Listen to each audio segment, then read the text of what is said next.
So I'm getting from this that Anonymous at 14 didn't really know what booze was or what it did to you, or that it's not the sort of thing you should be taking into school. Yeah. Oddly, I find your podcast such a comfort.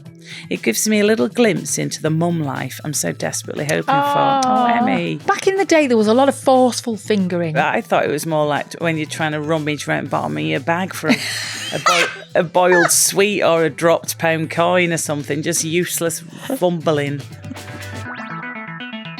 Hello, Claire Hamilton. Hello, Sara Carr. Hello, lovely people. Welcome along to Teen Commandments, Your Turn. This is the show where we try to untangle the often astonishing brains of our teenagers whilst untangling ours at the same time. Impossible.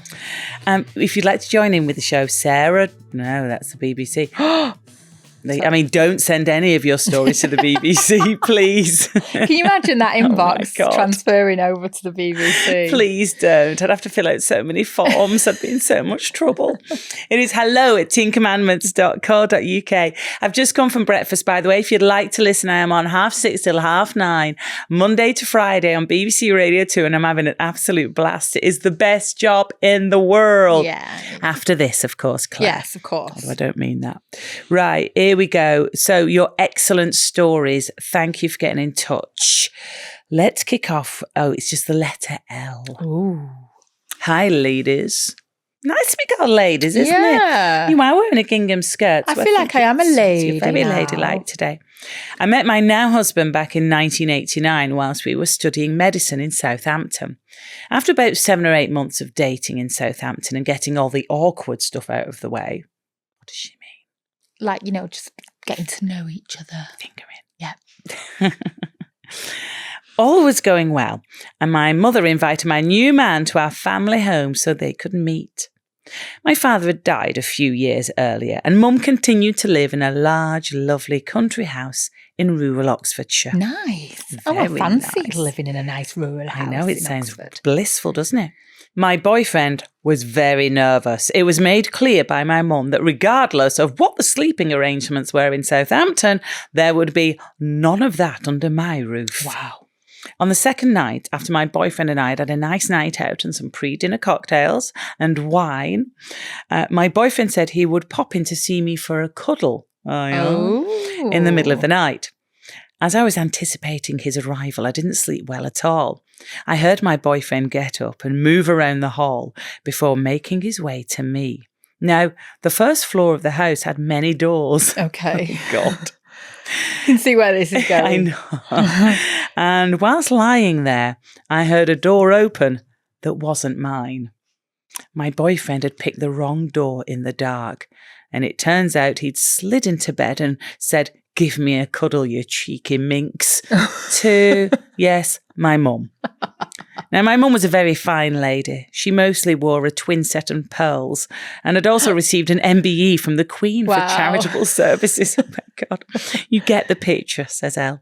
Anyway, after a commotion and my boyfriend explaining he picked the wrong door after using the loo, sure, he scuttled back to his bed, leaving me both disappointed and dreading breakfast the next morning. Nothing, however, was said at breakfast, and it was never mentioned again since. Despite being in our 50s now, this story still makes us laugh and cringe in equal measure. Keep up the good work. Good luck with the Radio 2 Breakfast Show, Sarah says. Elle, thank you very much. I'm loving it. Brilliant. That's an excellent story. That's brilliant. Very charming and quite innocent. Really. Yes. I mean, you spoilt it by mentioning fingering at the start, but that's okay. I will not do it again. What's next, please? Hi, Sara and Clare. This is Anonymous. Ooh. I giggled at your episode on the social media ban and kids passing letters the other week, particularly when Claire said, "Imagine you'd been talking about getting fingered and the teacher read it." Oh, passing notes in class. Yeah. Oh, a lot of jeopardy in that, wasn't there? Yeah, brilliant. I wish I still had some of them notes. Do you? Yeah, I'd love to read them now. Between me and my mates, what were we on about? Well, I had the one from when I was quite young. I didn't know what I was writing when it was Paul, fuck me till your balls go blue. I mean, I was really young. I had no idea what I was banging on about. I also used to sing like a virgin around that time, and I had no idea what a virgin was. It could have been a car, a train, a type of flan. I had no idea. Oh, it's funny. Innocent times. Innocent times, and it never occurs to you to ask either. What's a virgin? You never. I'm just singing it and doing a dance. Okay, so she continues. This happened to me because my teacher read my note when I was 15 and in the 4th year. Oh, God, 15 as well. Not as innocent, I'm going to say. I'd been at a party at my friend Sarah's and spent the night snogging and getting fingered. Ring-a-ding-ding. A lot of the F word in this step. Do keep the kids away. Continue. Can I just point out, because we've had so many emails at this point as well about the World Cup and about on these flags where it says bring back fingering. The amount of people that have messaged real, in. or has that been doctored? No, there's so many people sent in different variations of the photograph as well. And it's like, I love how they're associating it with the podcast. And is it on Facebook that they've sent them on to Facebook, us? We've had a couple of emails in about it as well. God. And people are just like, look, it's working, your campaign. Oh, no. We definitely need to get on that merch, babe. Right, okay. So Sarah had been getting fingered. And I love how you say that. And because they weren't supposed to talk in maths, they used to write letters to each other. And one lesson, she says, I'd written about how fingering wasn't really that good. And Sarah had agreed. Yeah, fair. I love it. It wasn't really that good and her friend had agreed. That's so cute. She goes on to say, then I have to say, it comes with skill and experience. There was back in the day, there was a lot of forceful fingering. You know, it's a bit like, right, that's stop. Oh, really? No, Yeah. I thought it was more like when you're trying to rummage around the bottom of your bag for a boiled sweet or a dropped pound coin or something, just useless fumbling. But it takes skill and expertise. It comes with age, doesn't it? Definitely. Back in the day, it was not a thing. Good. Anonymous continues. After the fingering notes, I then handed in my homework and thought nothing of it. The next math lesson, me and Sarah got kept back for talking too much. Mr. Barnes, our maths teacher, told us off and said various things about how if we spent more time doing maths and less time talking, we'd maybe get a grade C. And then he said, oh, and one more thing, and pulled out the letter and said, how do you think this would go down at parents' evening? My God. Oh, mortification. It was the most embarrassing thing. I can't even remember what I said, but it was something like, please don't show my dad that. And I did get a C at GCSE. Yay. That reminds me, do you remember my friend when she wrote about being fingered in a diary and she said she had to read it to her grandma and she actually ate the page? It was like, there is no way I am reading that to me, classic story. She ripped it out and ate the evidence. It's so good. It's like it's the only thing you can do in that situation. She goes on to say, anyway, I love the podcast and I hope you like this story. I don't think Mr. Barnes will be teaching now, but you can anonymise it if you like. Too late. But also he did a great job there because he kept them back allegedly for talking, told them off for talking and then whipped out the letters and clearly didn't get them out at parents' evening. Yeah. So that was punishment enough, the shock and the shame in that moment. It must be so torn as a teacher, like a male teacher, having to address students, girls, how am I going to approach this? And, I guess you just must laugh about it with your partner when you get home or with the other teachers in the staff room because it's kind of hilarious, isn't it? Funny. Just the way what they're chatting about. Oh, my God. Again, big up to all the teachers. We absolutely love your stories from sort of the other side of the battle. Hi, Sara and Clare. This is from Emmy. Hey, Emmy. I'm one of your day one listeners who doesn't actually have any children yet. My boyfriend and I have been trying for a baby for almost 4 years now. We've recently completed one round of IVF, which sadly ended in an early loss. Oh. We are so sorry to hear that, Emmy. So while I can't really relate when you talk about forgotten PE kits and teenage hormones or parenting disasters, oddly, I find your podcast such a comfort. It gives me a little glimpse into the mum life I'm so desperately hoping for. Oh, Emmy. And somehow reminds me why we're putting ourselves through all of this. So let's send you loads of love. Good luck with your journey. Please keep in touch. It'll happen. It will happen. We would love to know how everything goes, please. I mean, we're genuine about this because we're quite nosy and we would love to know, please.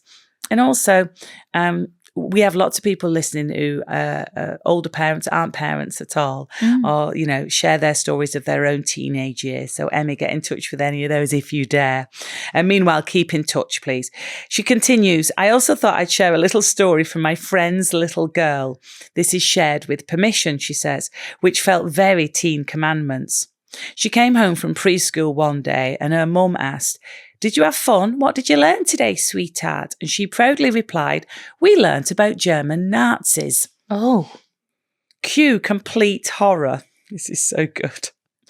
Her mum spent the rest of the night wondering what on earth had happened, before very cautiously asking the preschool teacher the next morning why they were teaching 3-year-olds about German Nazis.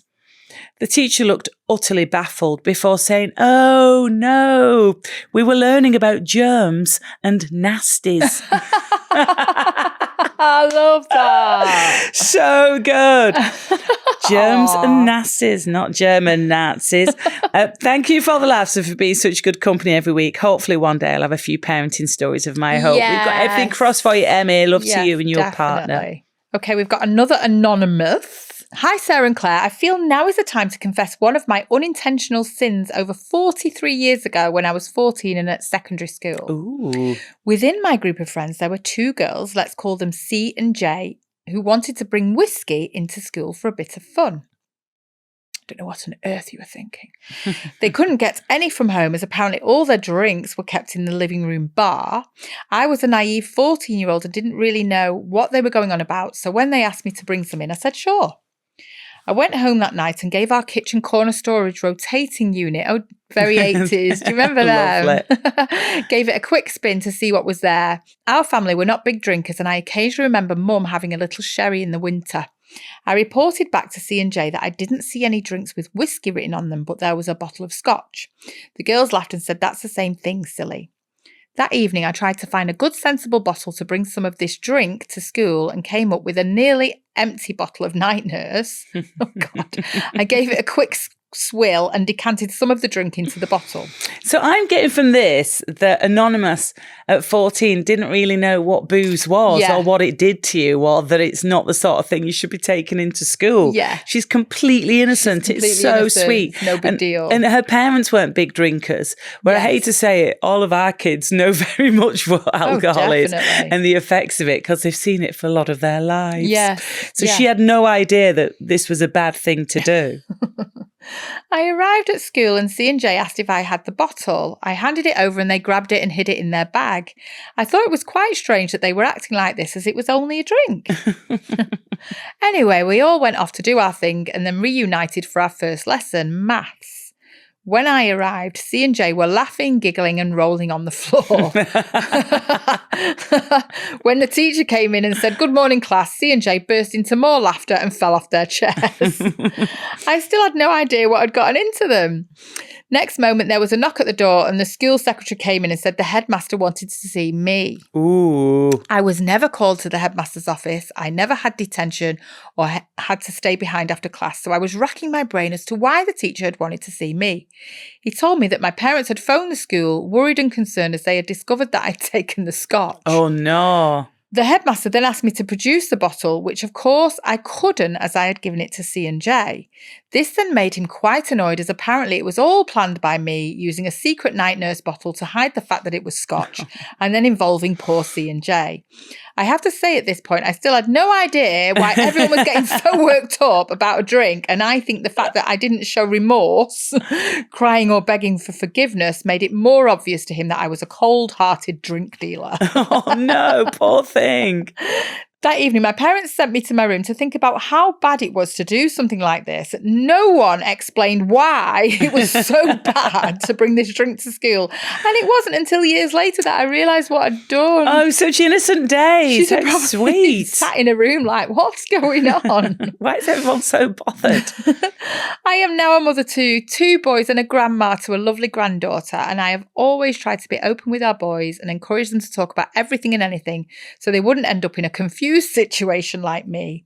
I did have a great childhood, but there were quite large gaps in my general everyday knowledge of the world, especially drinks. Keep on doing your thing. You girls are great.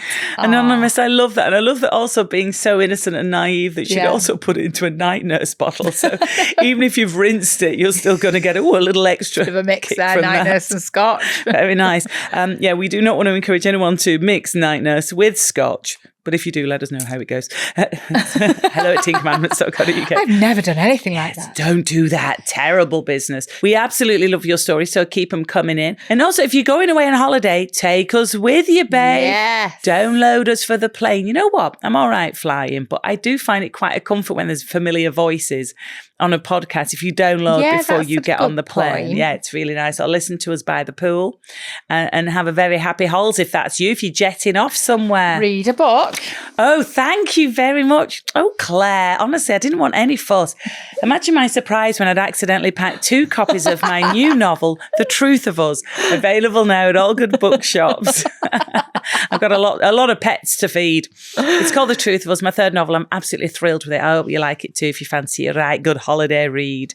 It's out now. Claire gets a little mention Yes. in the acknowledgements. I do. Says you had naught to do with the book, that you'll just be fuming if you don't get a mention with the rest of my family. Thought I'd pop you in there. So keep your stories coming in. Have a gorgeous week. Mondays is our main episode. You can find us on YouTube. See Claire's gingham number. Very nice. Makes me want to go for a little picnic. Oh, shall we? We could lay that out. Yeah. I knew you didn't get it then for a second. You just heard picnic, didn't you? You're like, lovely. I was thinking food then.